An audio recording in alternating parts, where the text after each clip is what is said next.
السلام عليكم. اليوم مع مطبخ ام خلود جيت لكم وجبت لكم معايا هذا البسكوي رولي. شوفوا لي كي شباب، انا درته بذوق الشوكولا، نتوما ديروا اي ذوق تحبوه، ديروه فاني، والكريمه تاني ديروا لها اي ذوق نتوما تبغوه.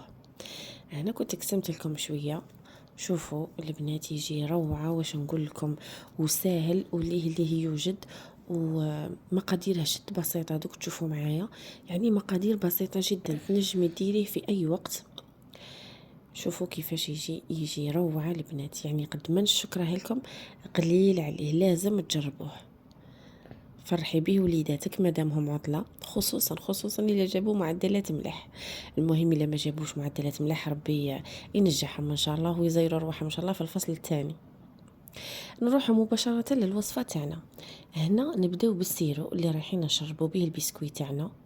عندي نص كاس تاع السكر كما وريت لكم، ندير له كاس ونص تاع الماء. انا ما بغيتش نكثر باش ما يبقاليش، يعني درت قيس البسكويت تاعي فقط، قيس ما نسحق. درت نص كاس سكر وكاس ونص تاع الماء كما قلت لكم، نديرو فوق النار لمده 10 دقائق. بعد الغليان نحسبوا ل 10 دقائق ونطفوا عليه، نخلوه يبرد بجيه ونروحوا نحضروا البسكويت تاعنا. هنا وريت لكم البسكويت تاعنا، عندي نص كاس تاع السكر. يعني شوفوا انا وزنتهم بالميزان وعبرتهم لكم بالكاس للناس اللي ما عندهمش الميزان. عندي 100 غرام تاع السكر اللي هي نص كاس، جاتني فوق النص كاس بشويه كما وريت لكم. الوزن تاعها 100 غرام. عندي 100 غرام خليط بين الفارينة وبين الكاكاو، بما انه انا بغيته شوكولا. نتوما الا بغيتوه فاني ديروا 100 غرام فارينة ديريكتومون، يعني كاس ناقص اصبع كما راكم تشوفوا، ديروه كامل فارينة. بغيتوه شوكولا كما انا، درت 80 غرام فارينة و20 غرام تاع كاكاو. يعني درت كاس غير ربع تاع الفارينة وزدت له 2 مغارف تاع الكاكاو، كما راكم تشوفوا جاني كاس غير ربع. ندير لهم هنا عندي 4 حبات تاع البيض بدرجه حراره الغرفه. درت لهم هذاك النص كاس تاع السكر وشويه تاع لافاني، نخلطهم حتى يبيض الخليط ويطلع. شوفوا كيفاش ولا معايا الخليط، يعني لازم تتحصلوا على هذه النتيجه. ما تخلطيش بالفوي ما ينجحلكش، الفوي ما تطلعش كيما هاك، الفوي غير تخلط فقط. يعني لازم تستعملي الباتور في هذه الوصفه ضروري. هنا بعد ما طلعت الخليط تاعي، نسحقه مغرف صغيره تاع قهوه تاع بيكربونات، او عفوا تاع خميره كيميائيه، او هذيك كيما شفتوني مغرف كبيره، وشفتوني كيفاش درتها ماشي لحقه، يعني نص مغرف كبيره. درتها مع النواشف تاعي وغربلتهم مع بعض في الصفايه. لازم نغربلهم البنات، لانه الكاكاو فيها حبيبات، ومام هذيك الخميره الكيميائيه احيانا راه يجي فيها حبيبات، من الاحسن نغربلهم. ونبداو نخلطوا. انا جبت هنايا الفوي تاعي، نخلطوا بالعقل من الفوق للتحت البنات، غير بالعقل من الفوق للتحت كما راكم تشوفوا، ما لازمش نهودوا الخليط تاعنا اللي طلعناه. هنا جبت المول تاعي او البلا تاعي اللي يدخل للفور، القطر الابعاد تاعه 30 على 40 سنتيمتر. فرغت فيه الخليط تاعي ودخلته على فرن مسبقا مسخن على 160 درجة هكا، ما تكتروا علاش باش يطيب في غرته، غير ينشف لنا نجبدوه. وهو حامي البنات كما راكم تشوفوا، راه حامي. هذا وين خرجته، نقلعوا له البابي تاعه ونعاودوا نردوه فيه ونروليوه كيما راه وهو حامي. كيما راه نروليوه ونزيدو نديروه في سربيته، يعني بيه بالبابي كويسون تاعه، ونزيدو نديروه في سربيته ونخلوه على الاقل نصف ساعة يعني يبرد في غرده. هنا نجو نحضروا الكريمه تاعنا. انا الكريمه هذه شانتيي، انا صراحه اول مره نخدم بها، مولف نخدم تاع الميزان، وتاع الميزان كريستال هي اللي مولف نخدم بها، وروعه البنات ننصحكم بها. كريستال رائعه، تطلع ليه اللي هو بنتها مليحه والقوام تاعها رائع. ما لقيتش، انا كنت حاسبه عندي كريستال في الدار وهي كانت كملت لي، دونك كي جيت نخدم ما لقيتش. رسلت غير بنتي هنا عند الحانوت اللي حدانا شريت لي، لقات غير هذه النوعيه، ما لقاتش تاع الميزان. قلت لها معليش، دونك كان لازم نكمل معكم الفيديو. شوفوا هذه بذوق الشوكولا، تجي ملونه، هي هكا ملونه، تحسبيها كاكاو او تحسبيها فلون تاع شوكولا. دارت لي نص كاس، دونك هاد القابسه كومبلي دارت لي نص كاس تاع شانتيي مع نص كاس تاع ما بارد، هذا راني مخرجاته من الثلاجه. نخلطوهم مليح بالباتيغ تاعنا، يعني حتى تطلع لنا الكريمه.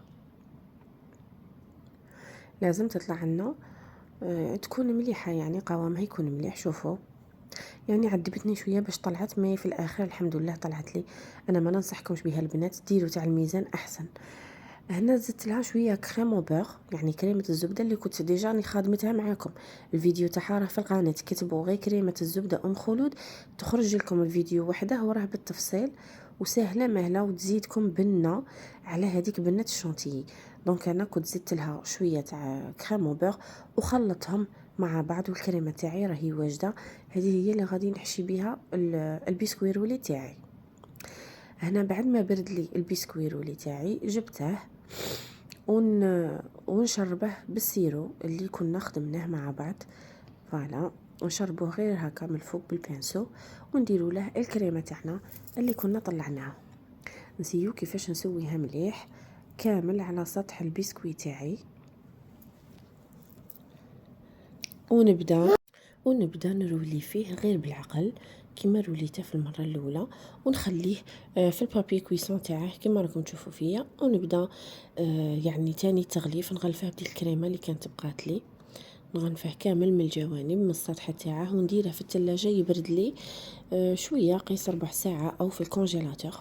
هنا كانت عندي شويه تاع شوكولا كنت ذوبتها وزدت لها 3 مغارف كبار تاع الحليب، ودرتها فوق سطح الكيك تاعي او البسكويت تاعي فقط كتزيين. نتوما تزيين اختياري، كنت درت لها هكا زيكزاك بالفرشيطه، مش عارف لا راه يبان لكم، فقط كتزيين بسيط. نتوما ديروا له تزيين كيما تحبوا، يعني تزيين اختياري. انا عطيتكم الفكره وعطيتكم اصل الوصفه، وانتوما ابدعوا كيما حبيتوا. هنا كملناه سي بون، راه واجد معانا. جيت نقطع معاكم شويه باش تشوفوا كيفاش جانا من الداخل. يجي رائع، يجي طري، يجي يعني والله العظيم خير من اللي تروحي تشريه من المحلات، توجديه وحدك في دارك لوليداتك. يجي روعه البنات، والله غير يجي روعه، نتمنى تجربوه. وإلا عجبكم ما تنسونيش بتعليقاتكم، وما تنسونيش تقولوا لي كيفاش جاكم.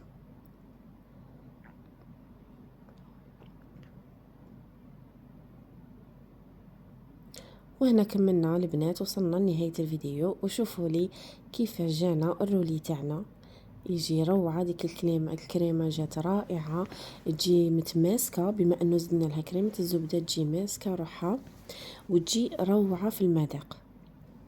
نتمنى تجربوه البنات، واذا جربتوه واذا عجبكم الفيديو ما تبخلونيش بالاشتراك في القناه وبتفعيل الجرس ليصلكم كل جديد، وهذاك الجام الشباب تاعكم.